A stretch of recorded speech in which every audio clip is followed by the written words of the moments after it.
Prince of Persia: The Two Thrones was released as the third and final installment of the Prince of Persia Sands trilogy. The game was met with positive reviews and a very respectable amount of sales. However, fans of the series realized that early marketing showed a very different looking game. This led the community to theorize and debate on what actually happened during development for the game's atmosphere to change so much. At one point, the name Kindred Blades was used as a working title around the time of E3, which is what the community chose to name these early versions of Prince of Persia 3. Thanks to extensive research and new discoveries, we've been able to piece together what happened during Prince of Persia 3's development, which is why I want to give a special thanks to the Club Kindred Blades group on VK. A majority of the sources used in this video are the articles and posts created by the group. A special thanks to the names shown on screen. The background footage used throughout the video is using a Kindred Blades mod created by the same people. I will be crediting more people as the video goes on for their contributions, but I will leave a link in the description for all the sources used in the video.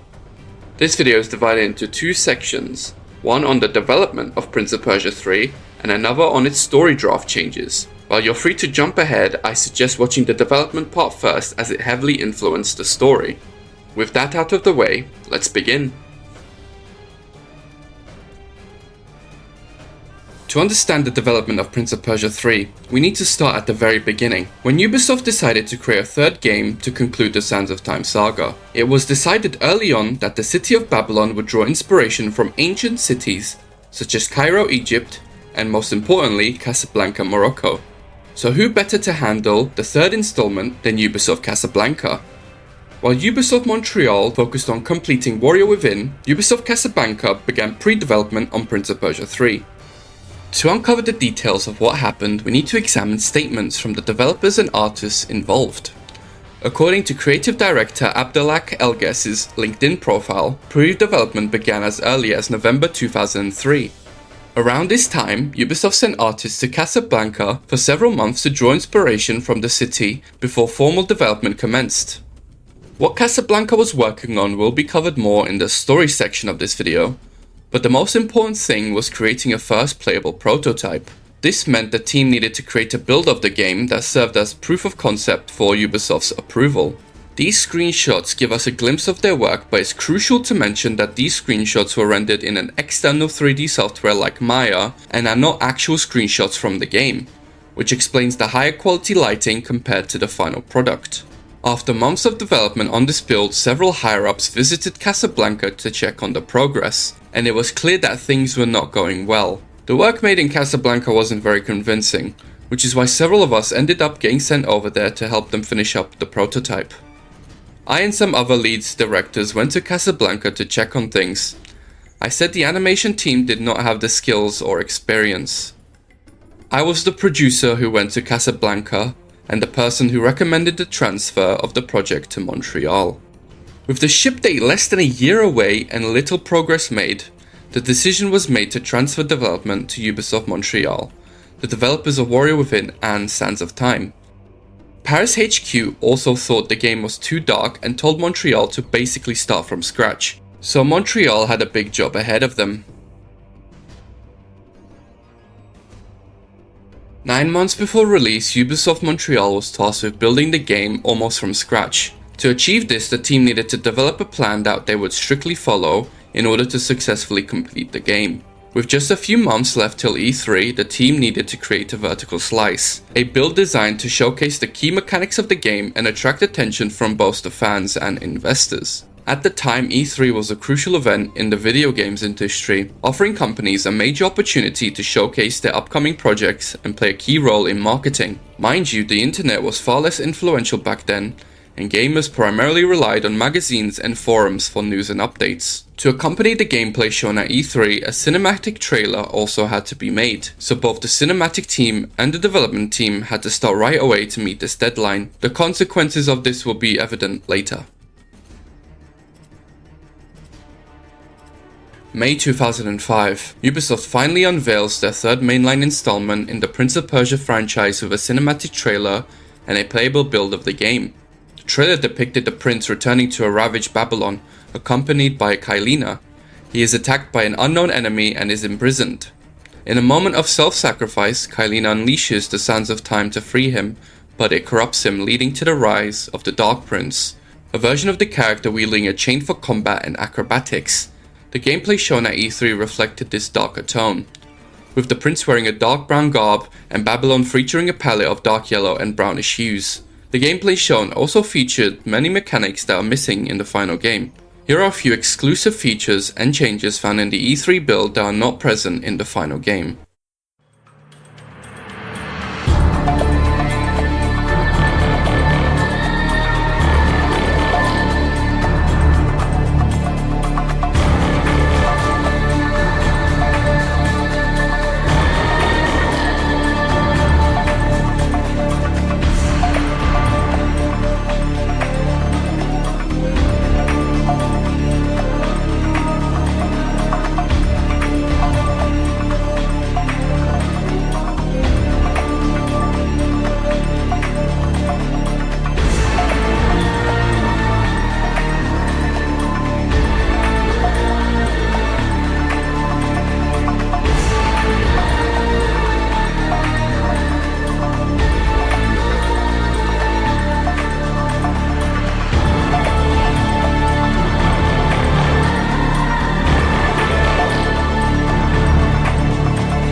The changes to the game were the result of several factors, with one of the most significant being the move from Casablanca to Montreal. Prior to E3, Montreal had only a few months to develop the game, and as mentioned earlier, Paris instructed them to start from scratch. This meant that a new story had to be created and a fresh game build also had to be developed. The Montreal team devised a strict plan that would guide them through the next 9 months. For context, Warrior Within had a development time of 12 months, and Sand of Time took just over 2 years, so the Montreal team faced a challenging task.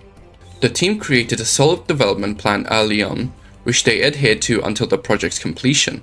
However, this raises the question, Why did the E3 build look so different? The answer lies in the creation of the E3 trailer. We hired a CG company to help us. They were a talented bunch, but the first trailer was written and directed before the final script of the game was written. So it's a trailer that aimed to show the general atmosphere of the future game with some key ideas. Erwan Deviseu, the lead artist, noted that the cinematic and development teams weren't communicating properly as they were working in separate buildings. As a result, the CG team created the trailer based on their interpretation of the game's atmosphere and key points provided by Montreal. At the time of the trailer's development, the cinematic team only had the dark tones of Warrior Within and the dark concept art created for Prince of Persia 3 to go off of. So naturally they chose to make the trailer to reflect those elements. This is also the reason why the gameplay shown at E3 was also so much darker than the final version. The look and intention of the final game was still being developed at the time the E3 build was being created, so the darker tones of the concept art created during Casablanca's pre-development were used to convey the atmosphere of the game.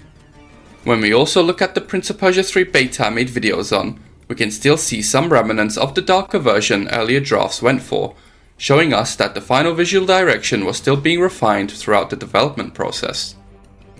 With the limited time they had, Montreal created a vertical slice, a version of the game built to showcase its intended mechanics and overall vision. Since AI and movement were crucial elements of the game, the team focused on developing advanced AI and new movement mechanics. To make most of their resources, they developed the vertical slice on an Xbox, which provided more RAM. Sadly, these elements had to be cut down due to the amount of time it would take to optimize these elements for the final game. Even in the Xbox beta build I showcased on this channel, some remnants of the chasing ability were present, however enemies would just fall off the map, which is probably the same issue the developers faced. Optimizing this would have taken a lot of time, so the developers simplified the AI behaviors of the enemies. The diagonal jump was retained but no longer part of the prince's base movement. Instead, it became a skill tied to the specific jump plates. This likely stemmed from the challenge of designing levels that accounted for the new axis of movement the diagonal jump introduced. Another important thing to mention was the vertical slice wasn't intended to show off the actual storyline of the game. At this time, the story may not even have been finished yet. All the build was supposed to do was showcase the mechanics of the game to fans and investors. We have multiple accounts from developers telling us that the build was subject to change when the story also changed. For example, Ben Mattis, the producer, mentioned in a GameSpot interview that the prince would throw away the Amulet of Time at the beginning of the game. The Dark Prince comes to play at the very beginning of the game. The prince is infected by the Sand of Time. He's thrown away the amulet, and he no longer has the protection that comes from that. And as the sand infects him and spreads through his body, the Dark Prince becomes more and more powerful. However, the E3 trailer and screenshots showed Prince still holding the amulet, revealing that the story was already changed at this point. This also implied the return of the Dagger of Time, as the prince would need to regain his sand powers in some way. Furthermore, Yanis Milat teased the return of characters from previous Prince of Persia games. Though he couldn't specify who at the time, we now know that Farah and Vizier from the Sands of Time would return.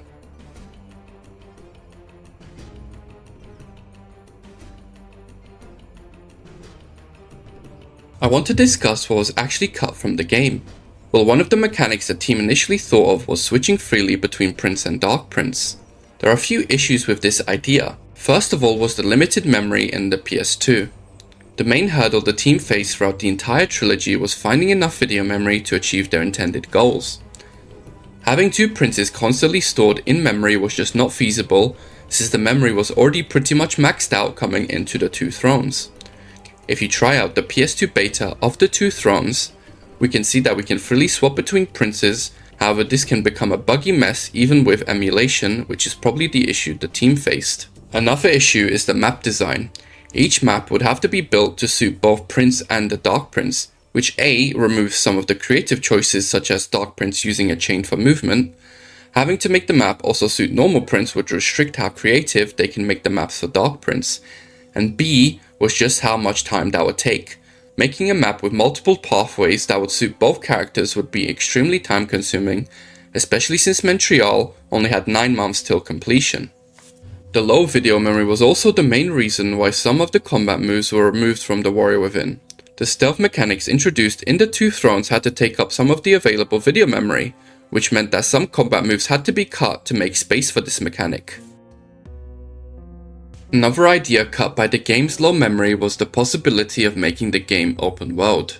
Warrior Within was classed as semi-open world, which means the game has multiple large maps the player is able to access freely at any time. For the Two Thrones, there was an idea to go even further and make the game completely open world, a massive world free to explore to the player. There was a massive problem with this, and the problem was the hardware of the time. The PS2 simply could not handle an open world in the complexity of Prince of Persia. When we look at the open world games we had at the time, the maps were simplified to a great extent, which is very different to how Prince of Persia designs its maps. Prince of Persia prides itself on the incredible architecture and complex map design, so an open world game would be out of the question. A big discussion I see in the community is the purpose of the dagger we see in the marketing materials and the E3 trailer. This dagger was actually an early design for the Dagger of Time. The design we saw early on was a creation by the art team before the final concept for the dagger was made. This is why Prince is using a placeholder dagger from the Warrior Within in the E3 build. The Dagger of Time didn't have its final design yet, meaning they did not have anything created in engine. Lastly, I want to discuss the name Kindred Blades. The title Kindred Blades was a working title for Prince of Persia 3 during and just a bit after E3. A working title is a title that is intended to be changed later on. The team knew this was not going to be the final title, but it was a way to kind of show the main idea of the game with there being two princes. Funnily enough, there was a second working title not well known to the public.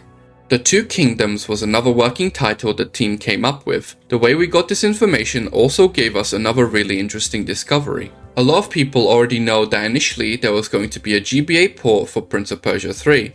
This was scrapped fairly early and wasn't even mentioned once at E3.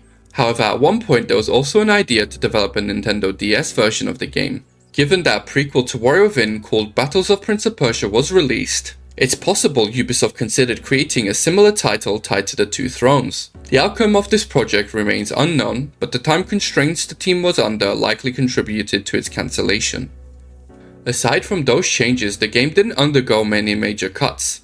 Multiple sources confirmed that the team followed a detailed, well-organized plan throughout development. The fact that many of the developers were junior staff only adds to the remarkable achievement that the Two Thrones was actually even made. In the end, Ubisoft Montreal delivered a third installment that many fans considered their favorite, which is an incredible feat in itself. So to summarize this development section, development started with Ubisoft Casablanca, where a majority of pre-development was completed. After a few months of actual development, higher-ups at Ubisoft went to check out the progress Ubisoft Casablanca was making, and it was determined that the team lacked the capability to complete the project in time for release, so it was decided that Ubisoft Montreal would take over production from scratch. With less than a year to complete the game, Montreal devised a detailed plan that the team would stick to ensure the game would be completed. This happened just a few months before E3. E3 was the main source for gamers to see what their favorite game studios were working on. What Ubisoft showcased of Prince of Persia 3 was an early version of the game that had not had a finalized story. The trailer team that was hired was given a few plot points that were meant to show the general atmosphere of the game. With so little communication, all they had was the concept arts and previous games to work off of. So naturally they created a trailer that was far darker than the final version. The development team also had to match the atmosphere shown in the trailer and also had to showcase the new mechanics they intended to add into the game.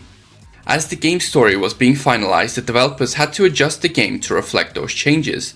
This led to a shift in the game's atmosphere and themes, and due to the short development time and hardware limitations, they also had to simplify some mechanics and cut some features. In this section, we'll explore the various drafts the game's story went through. While much of this will be speculative, I'll do my best to support my points with sources. To understand the earliest drafts, we need to begin with the ending of Warrior Within. In this conclusion, Kylina and the prince journey from the Island of Time to Babylon. Kylina shares a vision of the future. A hooded figure wearing armor resembling the prince's seizes a crown and declares, "All that is yours is rightfully mine, and mine it shall be." The vision concludes with a haunting image of Pharaoh in captivity. What is important to note is that when the Good Ending cinematic was being created, the third game's story wasn't even drafted yet. All Ubisoft knew was they wanted a sequel that was going to be based in Prince's home of Babylon, have an antagonist that mirrors Prince, and somehow have Farah return in some way. Once Corey May and Duma Wensha completed their work on Warrior Within, development of the sequel story began, and one of the earliest drafts we know of is by far what I find the most interesting. In an E3 package alongside the usual set of screenshots, arts, and fact sheets was a document titled Pop Announcement Fact Sheet Final, dated the 24th of March 2005. This sheet presents several plot points that differ significantly from what we see in the Two Thrones. To fully understand its implications, it's worth examining the entire document in detail. Story begins where Prince of Persia Warrior Within ends. The prince and Kylina enter the city that he left and longed for, Babylon, only to find it ravaged by war. Contrary to what he expected, his people are not waiting for him and he is not welcome anymore. Things have changed, or rather, have never been how he once knew them. From this point on, the prince is a stranger in his own city and has rapidly become a fugitive and a prey. By destroying the Sands of Time, the prince has changed history and given rise to a powerful, darker self, the Dark Prince. His father, the king, intends to kill this Dark Prince to regain power, but when the true prince arrives at the palace, the king mistakes him for the prince and tries to kill him, but Kylina sacrifices herself for her lover.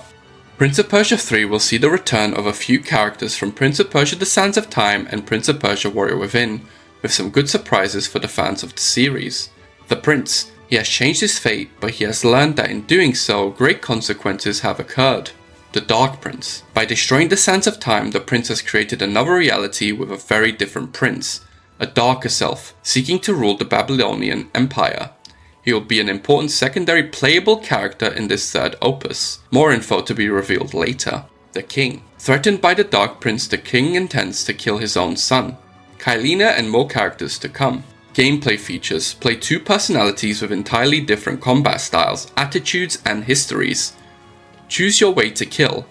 Prince of Persia introduces an alternative way of fighting and defeating enemies, mixing fast-paced moves with discretion. More news to come. Watch for screenshots. Expanded free-form fighting system. New Sands of Time powers.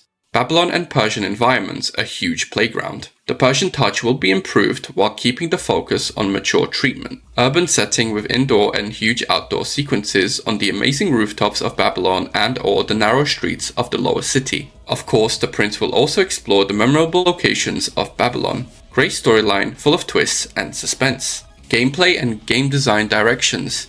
Ubisoft and the development team listened to all feedback about the previous Prince of Persia games. That's how the Prince of Persia team improves. We read almost all the reviews not only from professional journalists, but from fans as well as all kinds of forums.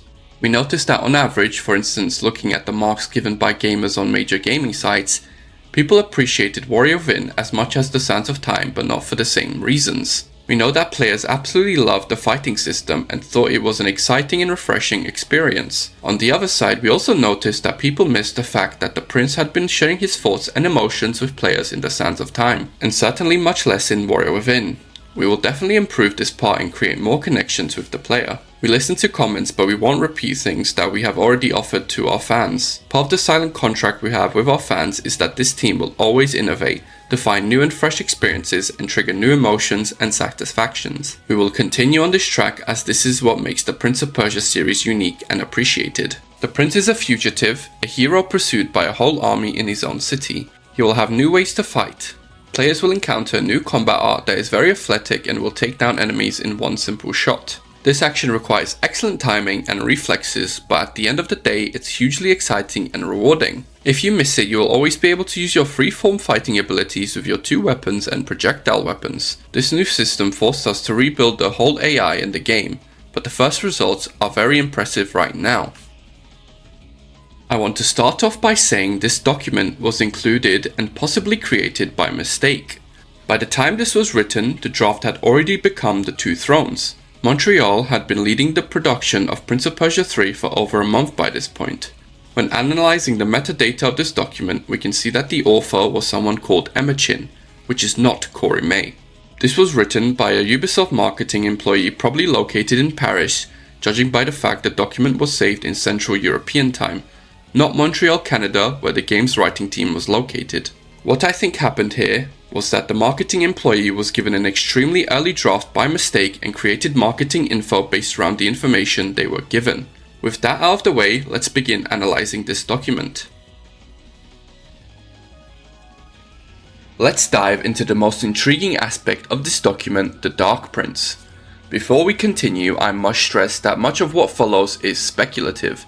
This is my interpretation informed by both the community's theories and the clues in the text. By destroying the sands of time, the prince has changed history and given rise to a powerful darker self, the Dark Prince.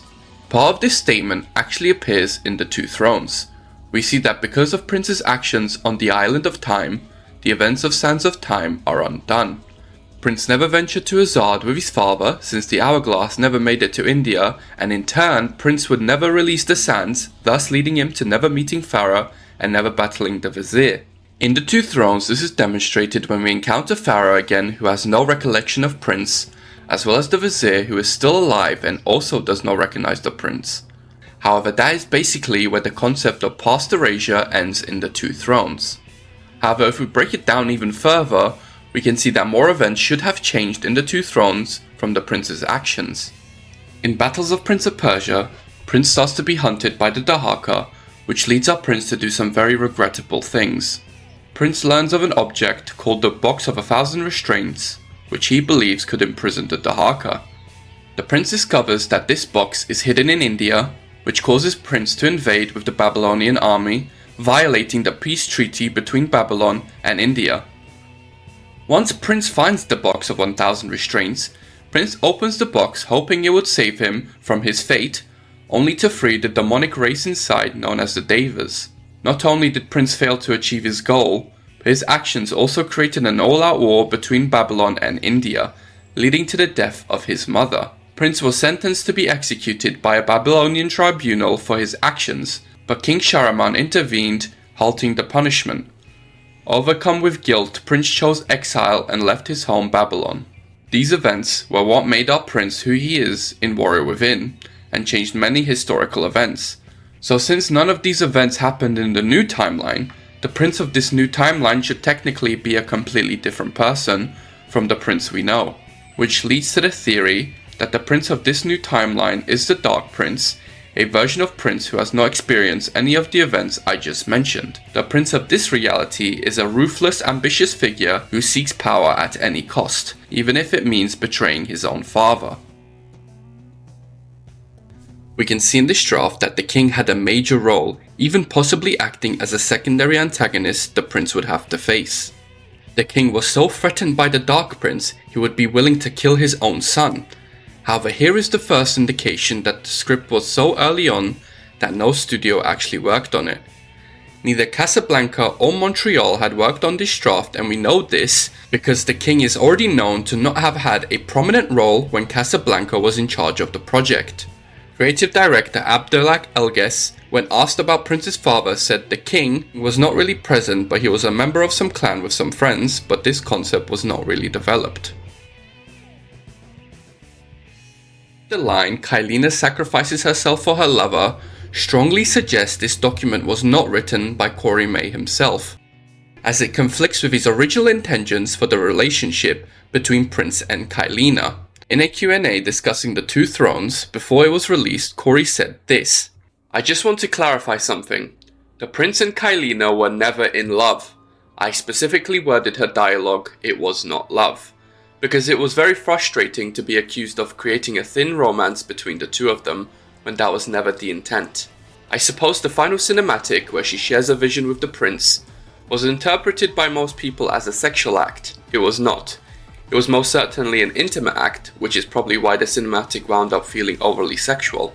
But not once in Warrior Within is anything like love expressed or meant to be expressed. The prince realizes he has an opportunity to save Kylina, and because he is a good man, he tries to do it. He means to give her a second chance at life and he'll help her, hence he asks her back to Babylon, but his intentions are pure. They are two people brought together by desperate circumstances, and this creates a bond. He sees in her something of himself, and saving her will afford a small bit of redemption for his somewhat dodgy behaviour on the island. Perhaps this would have been a lot clearer had the last cinematic not seemed so sexual, but it was not something under my control and I'm sorry it caused so much confusion. So in short, we never meant to imply that Kylina and the prince were anything more than friends. If their romance seems to come out of nowhere, it's because it does. It was never written as a romance. And we could see this in Warrior Within during gameplay. At no point has Prince said that he loved Kylina. The fact is, he wears an armor where his amulet can sit right next to his heart as a reminder of his love for Farah. When Prince talks about taking Kylina back to Babylon, this is because he wants to save her from her fate, in the same way he tries to save his own fate. Kylina is the only one who could relate to Prince's complicated situation. Both know of their impending deaths and neither seem to be able to avoid it no matter what they do. Kylina being a female has nothing to do with how Prince feels for her. Prince is a kind man hardened by his experience as a warrior and as a prisoner of fate. So why is it included in this document? Well, we know that this document was saved just a few months away from E3. What I think happened here is that this line was added way later to fit with what we see in the trailer. Kylina sacrificing herself wouldn't make sense in this draft because we know Kylina sacrificing herself leads to the creation of the Dark Prince. But the draft already has a Dark Prince that is terrorizing the city of Babylon. Even in this document, Kylina is not given a description of her own, probably because her role was not yet established in this early draft. Funnily enough, we actually know what happened to this draft and why it was cut. In a Q&A in the Ubisoft forums, Corey May answers a fan's question about whether Prince would transform into Dark Prince, or if Dark Prince would be a separate character. Corey had this to say: "I think I've answered this earlier in the thread. You always play the Prince. At one point I did float the idea of switching between two totally separate characters, but JC brought up a good point. Players, most of them, there will always be contrarians, don't want to play anyone other than the Prince, and they probably don't want to actively participate in creating obstacles for the Prince and or killing the hapless citizens of Babylon. In the end, it didn't matter because we settled on the Prince and Dark Prince being one character, two personalities fighting for the control of a single body, as opposed to totally separate characters." So there you go. JC thought that playing as two separate characters that both try to obstruct each other would be against the player's wishes, as they wouldn't want anything happening to the Prince and the people of Babylon. This draft was never approved by Ubisoft or the creative director. It was a super early draft that neither team worked on. So what kind of content do we have from this draft? Sadly, the answer is nothing. The draft never went past the approval stage, so Ubisoft never created any content for this draft. I created some fan arts of some ideas that may have been included judging by the good ending of Warrior Within cinematic.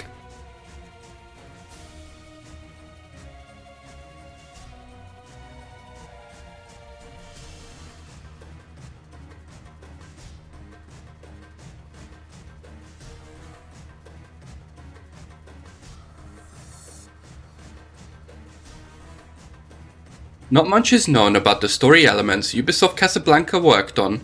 They were mostly focused at the time on creating a first playable prototype. However, we do have a few statements from the developers and from the creative director himself.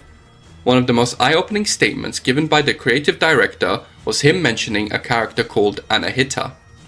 Yeva asks, "Are there any deleted ideas from the game?" Abdelhak responded, "Yes, ideas are always removed, for instance some stealth action with the scarf of the Prince." "Some stealth action with the scarf of the Prince, what do you mean?" "Scarf, hang enemies, climbing with scarf, stuff like this, climbing." "So scarf for Light Prince was like chain for Dark Prince?" "Yes, exactly, before chain it was scarf, offered by Anahita." "Anahita, who is it? Deleted character?" "Yes, water god in Persian mythology." So we have confirmation here of a deleted character called Anahita, a water goddess that would aid Prince by giving him a scarf that he would use for combat and acrobatics.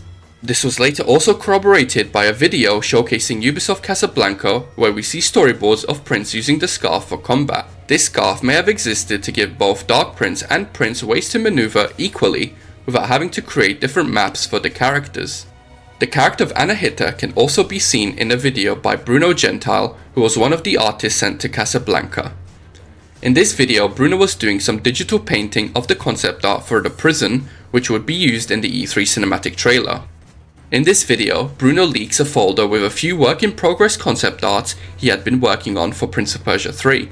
In this folder we see a bunch of art of the Prince and the Dark Prince, but most importantly, we see an art for a character called Anahita, giving us a glimpse into this removed character. Creative director Abdelhak also stated this in an interview about The Lost Crown.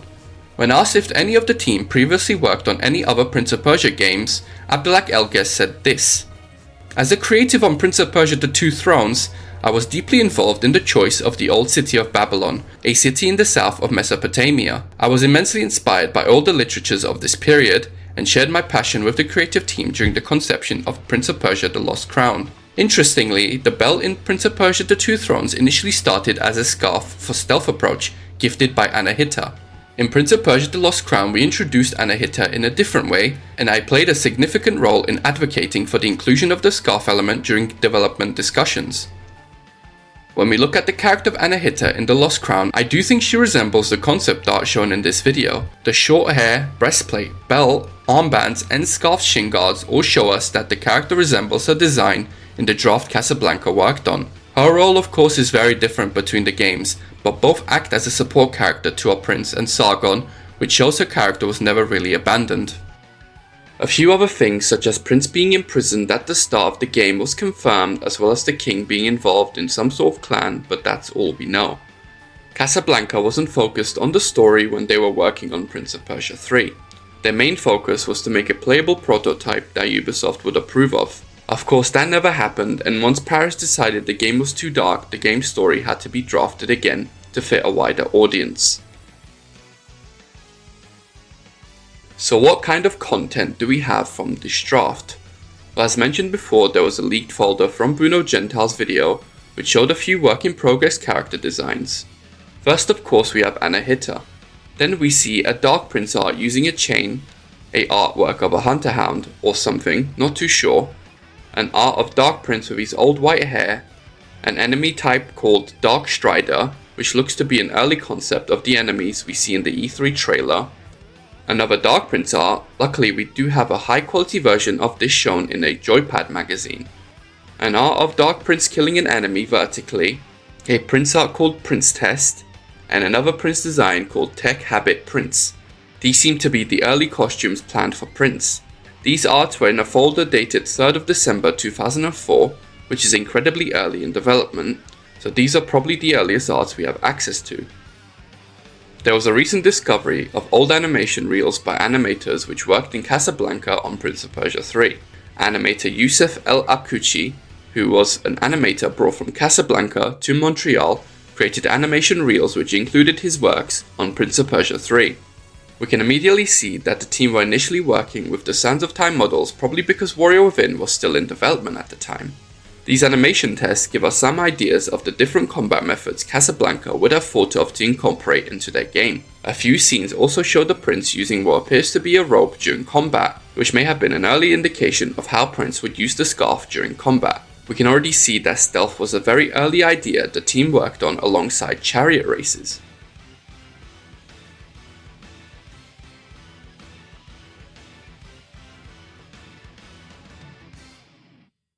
Some early videos of Ubisoft Casablanca were found on YouTube showcasing the studio. In these videos a few discoveries were made. As mentioned earlier, we see the storyboard showing Prince using the magical scarf given to him by Anahita. We also see Prince's E3 model and some early maps and enemies. These enemies appeared in early screenshots but didn't make it to the E3 build. A recent discovery was made of some old art created by Parcella using the old designs of Prince and Dark Prince. These arts are believed to be used for cover art for the game. This art has a colored version created by Valentin Klimenko. Lastly, we have all the concept arts and screenshots from this early period. The screenshots should be taken with a grain of salt as they were captured using external software, making it difficult to determine exactly what Casablanca's prototype looked like. As mentioned before, once development moved from Casablanca to Montreal, headquarters asked for the story to be completely redone to capitalize on the success Sands of Time was experiencing at the time. The story was changed to be more like the Sands of Time, with the return of characters like Farah and the Vizier. We know this change was done early on, because we have storyboards of events from the game that were still using the old Prince and Dark Prince designs. These storyboards were created by an artist called Eric Caron, and we can see that he was working on these storyboards as early as February 2005.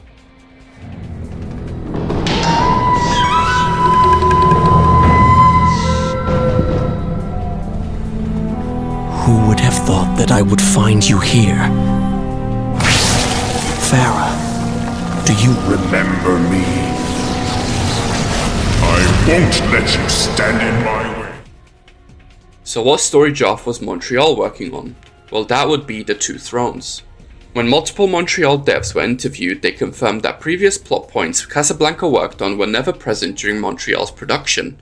When questioned about Anahita, the cinematic director said that he knows that she was one of the early secondary characters in one of the early drafts of the game, but was abandoned because the story had changed completely. To add to this, the animation director said that he did not even recognize the name Anahita. Matthew also mentioned that a doppelganger plot, meaning a Dark Prince that was a separate character to the Prince, was something Corey may have written early on, but the draft had to be changed due to how complicated such a draft would be to create in a video game in such a short time frame. As mentioned before, the team had to create a plan they would have to stick to make sure the game would be developed in the short development time they had. Having said that, there were still a few cuts and interesting insights that have been found by the community and said by developers, but I feel like that would be better suited in a future Two Thrones cut content video. To conclude the story section, the game had 3 drafts that we know of. The first draft featured the prince being hunted in Babylon after the king mistakes him for the Dark Prince, it being born from the prince's actions on the Island of Time. This draft was not worked on by any studio and was changed very early into production. The second draft which Casablanca worked on involved Prince being aided by a water goddess named Anahita. Anahita would give the prince a magical scarf which he would be able to use for acrobatics and combat, much like the Dark Prince. After it was decided that Ubisoft Montreal would take over production, headquarters requested the story to be changed once again.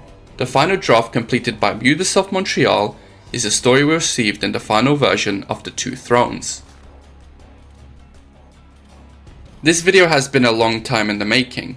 I hope this video does its job in showcasing what truly happened during the development of the Two Thrones and how it's not a black and white subject. I've been teasing this video for a long time and I do hope it was worth the wait. I'd like to thank everyone who helped make this video possible.